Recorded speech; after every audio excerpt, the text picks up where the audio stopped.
Là, nous sommes sur le site de Phocas Picardie qui est en liquidation judiciaire.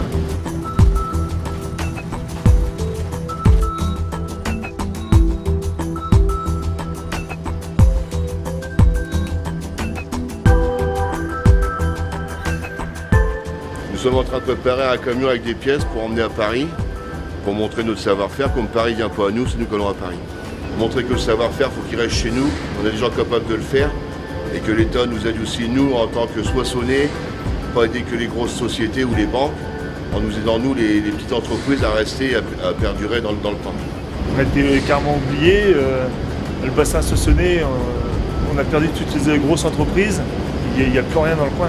Je suis couleur depuis 26 ans et j'ai gros sur le cœur de partir cette dernière journée. C'est pour ça que je pars un peu avant pour éviter de sortir la dernière pièce fonte.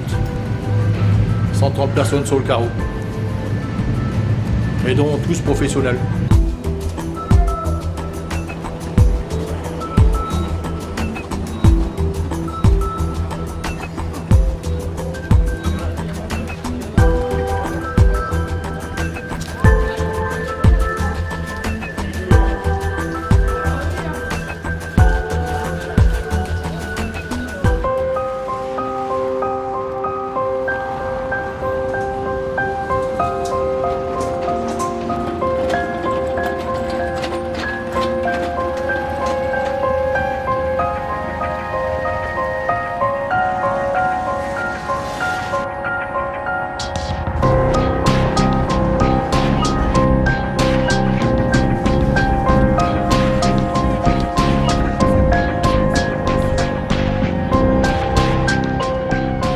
La situation est aujourd'hui très alarmante en matière d'emploi et de chômage sur l'ensemble du département de l'Aisne.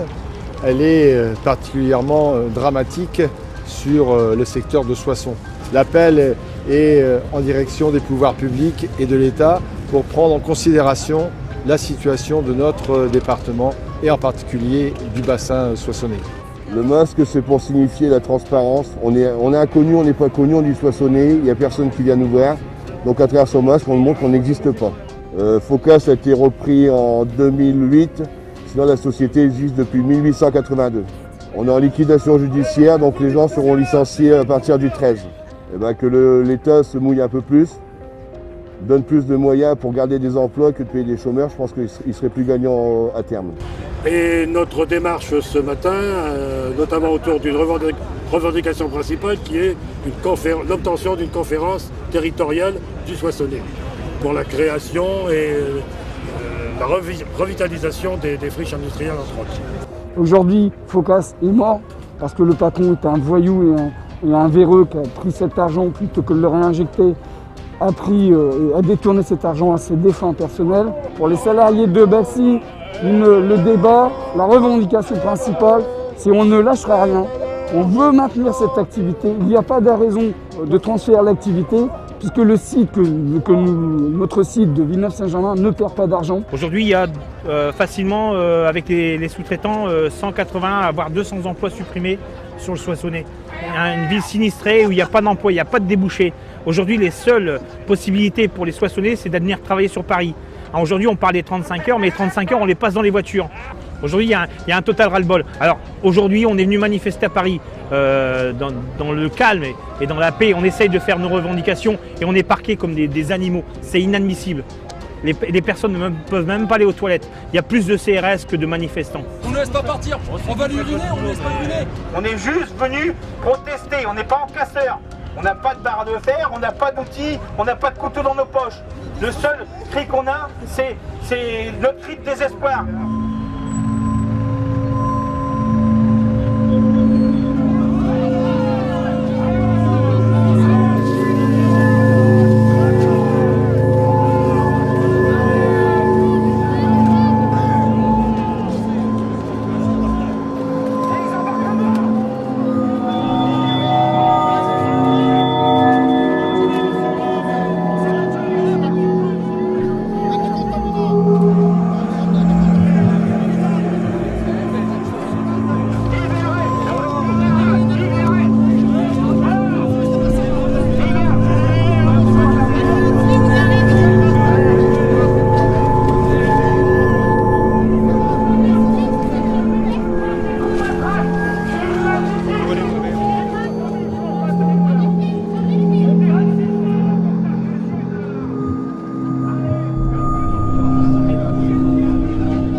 trouve quand même scandaleux qu'on reçoive les élus de la nation dans de telles conditions.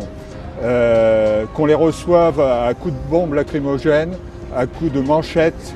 Je trouve scandaleux qu'on puisse être reçu de cette façon-là. Si on est là, c'est pour porter la parole du Soissonnais, puisque le Soissonnais aujourd'hui est orphelin de 7000 emplois. Ces 7000 emplois, on les a perdus en 35 ans. En 35 ans, ça veut dire qu'on a eu un plan Florange tous les 3 ans. Et ce que j'aimerais, c'est que au niveau national, on puisse entendre et lire à travers la présence forte des élus du Soissonnais et des salariés que le Soissonnais est à bout. Et nos revendications, c'est d'abord des plans sociaux à la hauteur des espérances des salariés. C'est des solutions de reprise ou de réindustrialisation des sites soissonnais et des friches soissonnais. Il y a quand même 70 hectares de friches sur le Soissonnais actuellement. Donc que le plan qui est en place pour la Nationale 2 soit continué et amplifié pour qu'enfin on ne soit plus désenclavé. D'abord, Soissons a besoin d'une solidarité, déjà sur son territoire, une solidarité au niveau de toutes les collectivités, conseil régional, conseil général, mais aussi, on ne s'en sortira pas autrement, d'une solidarité nationale de manière à pouvoir sortir de cette crise de l'emploi sur Soissons. Que c'est vraiment dommage que des entreprises telles que celles qui sont sur Soissons soient mises à bas et aient été condamnées par des directions qui étaient incapables de diriger des entreprises comme celle-là. Si tout avait été anticipé, les entreprises auraient pu se restructurer et continuer d'exister. Et ce qu'on est en train de foutre en l'air, c'est des grands compartiments d'industrie qui vont disparaître de notre territoire, mais qui vont disparaître aussi de France. Ce territoire est en désespérance. Il faut savoir quand même, il suffit de regarder les chiffres aux élections, 2 à 3 fois le taux national pour le Front National. On comprend pourquoi les gens sont en désespérance, ils ne croient plus en rien. Il coûtera beaucoup plus cher à l'État, le coût social sera beaucoup plus élevé que le coût de relever cette entreprise. Le FEDER doit arriver sur le Soissonnais, mais pas à hauteur de l'aumône dont on a eu, c'est-à-dire 5%. Le FEDER régional pour les territoires en difficulté doit être à hauteur de 15 ou 20 millions d'euros. C'est l'enjeu est là. Donc je demande au préfet de région instamment et urgemment de réunir cette conférence territoriale. Voilà.